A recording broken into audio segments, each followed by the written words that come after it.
ਇਸ ਟਾਈਮ ਜਿਹੜੇ ਟੈਕਸਸ ਤੇ ਉਸਦੇ ਇਰਦ ਗਿਰਦ ਦੇ ਸੂਬਿਆਂ ਦੇ ਵਿੱਚ ਓਕਲਾਹੋਮਾ, ਆਰਕਨਸਾ, ਕੈਂਟਕੀ, ਅਲਬਾਮਾ ਦੇ ਵਿੱਚ ਬਹੁਤ ਭਿਆਨਕ ਜਿਹੜੇ ਸਟਾਰਮ ਆ ਉਹ ਚੱਲ ਰਹੇ ਆ। ਤਬਾਹੀ ਦੇ ਮੰਜ਼ਰ ਫੈਲੇ ਪਏ ਆ। ਹੁਣ ਤੱਕ ਟੋਰਨੇਡੋਜ਼ ਦੇ ਕਰਕੇ 23 ਜਾਣਿਆਂ ਦੀਆਂ ਜਿਹੜੀਆਂ ਉਹ ਮੌਤਾਂ ਹੋ ਚੁੱਕੀਆਂ।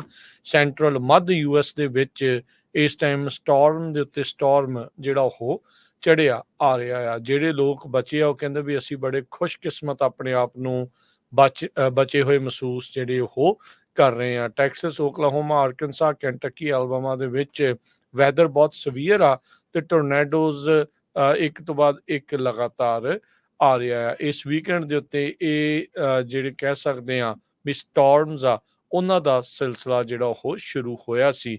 ਨਾਰਥ ਈਸਟ ਦੇ ਇਲਾਕੇ ਦੇ ਵਿੱਚ ਵੀ ਥੰਡਰ ਸਟਾਰਮਸ ਤੇ ਜਿਹੜੀਆਂ ਤੇਜ਼ ਹਵਾਵਾਂ ਆ ਉਹ ਲਗਾਤਾਰ ਵਗ ਰਹੀਆਂ ਨੇ। ਸੋ 23 ਜਾਣਿਆਂ ਦੇ ਹੁਣ ਤੱਕ ਮਰਨ ਦੀ ਸੰਭਾਵਨਾ ਆ।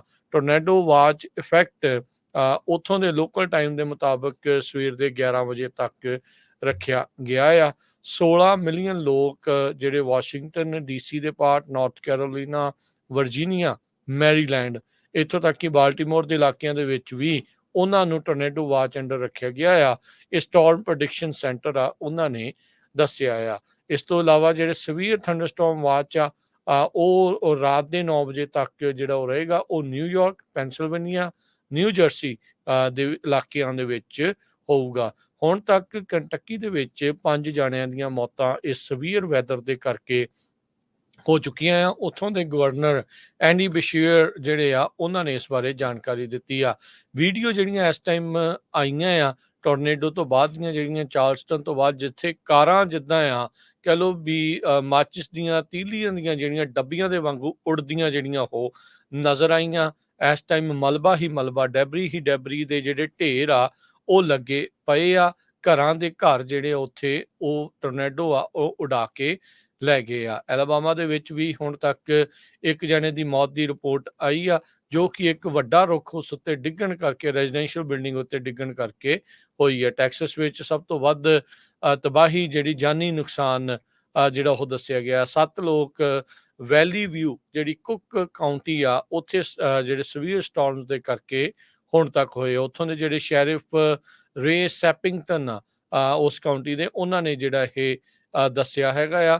ਉਧਰ ਇੱਕ ਔਰਤ ਤੇ ਉਸਦੇ ਜਿਹੜੇ 2 ਬੱਚੇ ਆ ਉਹਦੇ ਘਰ ਦੇ ਵਿੱਚ ਟੋਰਨੇਡੋ ਸਟਰਕ ਹੋਣ ਕਰਕੇ ਉਹਨਾਂ ਦੀ ਜਿਹੜੀ ਉਹ ਮੌਤ ਹੋਈ ਆ। ਬੱਚੇ ਜਿਹੜੇ 10 ਸਾਲ ਤੇ 16 ਸਾਲ ਦੇ ਦੱਸੇ ਜਾਂਦੇ ਆ। ਇਸੇ ਤਰੀਕੇ ਦੇ ਨਾਲ ਓਕਲਾਹੋਮਾ ਦੇ ਵਿੱਚ ਵੀ 2 ਜਾਣਿਆਂ ਦੀਆਂ ਮੌਤਾਂ, ਆਰਕਨਸਾ ਦੇ ਵਿੱਚ ਘੱਟੋ ਘੱਟ 8 ਜਾਣੇ ਦੀਆਂ ਮੌਤਾਂ ਜਿਹੜੀਆਂ ਉਹ ਆਈਆਂ ਆ।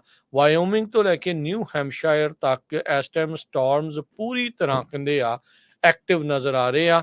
ਸੋ ਆਪਾਂ ਕਹਿ ਦਈਏ ਵੀ ਸਿਆਰਾ ਨਵਾਡਾ ਤੋਂ ਪਰਲੇ ਪਾਸੇ ਸੈਂਟਰਲ US ਤੋਂ ਲੈ ਕੇ ਨਾਰਥ ਈਸਟ ਤੱਕ ਕਿਸੇ ਨਾ ਕਿਸੇ ਤਰੀਕੇ ਦਾ ਕੋਈ ਨਾ ਕੋਈ ਸਵੀਅਰ ਵੈਦਰ ਐਲੀਮੈਂਟ ਜਿਹੜਾ ਆ ਉਹ ਚੱਲ ਰਿਹਾ। 622 ਜਿਹੜੀਆਂ ਮੁੱਢਲੇ ਤੌਰ ਦੇ ਉੱਤੇ ਰਿਪੋਰਟਸ ਉਹ ਆਈਆਂ ਆ ਵੀ ਇੱਥੇ ਇੱਦਾਂ ਦੇ ਜਿਹੜੇ ਸਟਾਰਮਸ ਆ ਉਹ ਚੱਲ ਰਹੇ ਹੋਣਗੇ। ਇਕੱਲੇ ਐਤਵਾਰ ਦੇ ਵਿੱਚ ਜਿਹੜੇ 14 ਟੋਰਨੇਡੋ ਆ ਉਹ ਰਿਪੋਰਟ ਕੀਤੇ ਗਏ ਸੀ। ਕੰਟਕੀ ਦੇ ਵਿੱਚ ਵੀ ਕਈ ਟੋਰਨੇਡੋਜ਼ ਨੂੰ ਰਿਪੋਰਟ ਕੀਤਾ ਗਿਆ ਸੀ। ਉਧਰ ਇੱਕ ਪਾਸੇ ਹਰਜੋਤ ਸਿੰਘ ਜੀ ਮੀਂਹ, ਹਨੇਰੀ, ਝੱਖੜ, ਟੋਰਨੇਡੋ ਆ, ਦੂਜੇ ਪਾਸੇ ਗਰਮੀ ਨੇ ਵੀ ਕਈ ਥਾਈਂ ਜਿਹੜੀ ਆ ਉਹ ਮੱਤ ਮਾਰੀ ਆ। ਟੈਕਸਸ ਦੇ ਵਿੱਚ ਇਸ ਟਾਈਮ ਦੋਨੋਂ ਤਰੀਕੇ ਦਾ ਜਿਹੜਾ ਮੌਸਮ ਆ ਲੋਕਾਂ ਨੂੰ ਝੰਬ ਰਿਹਾ ਆ। 25 ਮਿਲੀਅਨ ਲੋਕ ਹੀਟ ਅਲਰਟ ਦੇ ਅੰਡਰ ਜਿਹੜੇ ਆ ਉਹ ਉਹਨਾਂ ਨੇ ਰੱਖੇ ਹੈਗੇ ਆ। 119 ਡਿਗਰੀ ਤੱਕ ਜਿਹੜਾ ਤਾਪਮਾਨ ਆ ਉਹ ਹੀਟ ਇੰਡੈਕਸ ਵੈਲਿਊ ਆ ਲੋਰੇਡੋ ਟੈਕਸਸ ਦੇ ਵਿੱਚ ਜਾਣ ਦੀ ਸੰਭਾਵਨਾ ਦੱਸੀ ਗਈ ਆ ਅਗਲੇ 2 ਦਿਨਾਂ ਦੇ ਵਿੱਚ। ਉਧਰ ਟੈਕਸਸ ਦੇ ਇਹਨਾਂ ਇਲਾਕਿਆਂ ਦੇ ਵਿੱਚ ਆਸਟਨ ਤੇ ਹਿਊਸਟਨ ਦੇ ਵਿੱਚ 113 ਡਿਗਰੀ ਤੱਕ ਤਾਪਮਾਨ ਜਿਹੜਾ ਉਹ ਜਾਊਗਾ ਤੇ ਗਰਮੀ ਦੀ ਮਾਰ ਲੂਜ਼ੀਆਨਾ ਤੇ ਮਿਸੀਸਿਪੀ ਵਿੱਚ ਵੀ ਭਾਰੀ ਪੈ ਰਹੀ ਹੈਗੀ ਆ। ਸੋ ਜਿਹੜੇ ਸਾਡੇ ਸਰੋਤੇ ਟੈਕਸਸ ਵਾਲੇ ਏਰੀਆ ਦੇ ਵਿੱਚ ਹੈਗੇ ਆ, ਜੇ ਤੁਹਾਡਾ ਕੋਈ ਕਮੈਂਟ ਹੋਇਆ ਜਰੂਰ ਪੰਜਾਬੀ ਰੇਡੀਓ USA ਦੇ ਫੇਸਬੁੱਕ, YouTube ਚੈਨਲ ਦੇ ਥੱਲੇ ਕਮੈਂਟ ਵੀ ਪਾ ਦਿਓ। ਤੇ ਜੇ ਤੁਸੀਂ ਰੇਡੀਓ ਤੇ ਸ਼ੇਅਰ ਕਰਨਾ ਆ ਤੇ ਲਾਈਵ ਪ੍ਰੋਗਰਾਮ ਚੱਲ ਰਿਹਾ ਉੱਥੇ ਵੀ ਸ਼ੇਅਰ ਕਰ ਸਕਦੇ ਹੈਗੇ ਆ। ਹੁਣ ਤੱਕ 23 ਜਾਣਿਆਂ ਦੀ ਮੌਤ ਹੋ ਚੁੱਕੀ ਆ। 8 ਲੱਖ ਦੇ ਕਰੀਬ ਕਸਟਮਰਸ ਬਿਨਾਂ ਬਿਜਲੀ ਤੋਂ ਆ ਡੈਲਸ ਫੋਰਟ ਵਰਥ ਦਾ ਜੋ ਏਰੀਆ ਹੈਗਾ, ਜਿਹਦੇ ਵਿੱਚੋਂ 3,90,000 ਡੈਲਸ ਕਾਉਂਟੀ ਦੇ ਵਿੱਚ ਪਾਵਰ ਆਊਟੇਜ .US ਦੇ ਮੁਤਾਬਕ ਹਜੇ ਵੀ ਬਿਨਾਂ ਬਿਜਲੀ ਤੋਂ ਹੈਗੇ ਆ। ਓਕਲਾਹੋਮਾ ਟਲਸਾ ਏਰੀਆ ਦੇ ਵਿੱਚ ਵੀ 2 ਜਣਿਆਂ ਦੀ ਜਿਹੜੀ ਮੌਤ ਹੋਈ ਹੈਗੀ ਆ। ਸੋ ਕਾਫੀ ਬੁਰੀ ਸਿਚੁਏਸ਼ਨ ਇਸ ਏਰੀਏ ਦੇ ਵਿੱਚ ਬਣੀ ਹੋਈ ਹੈ।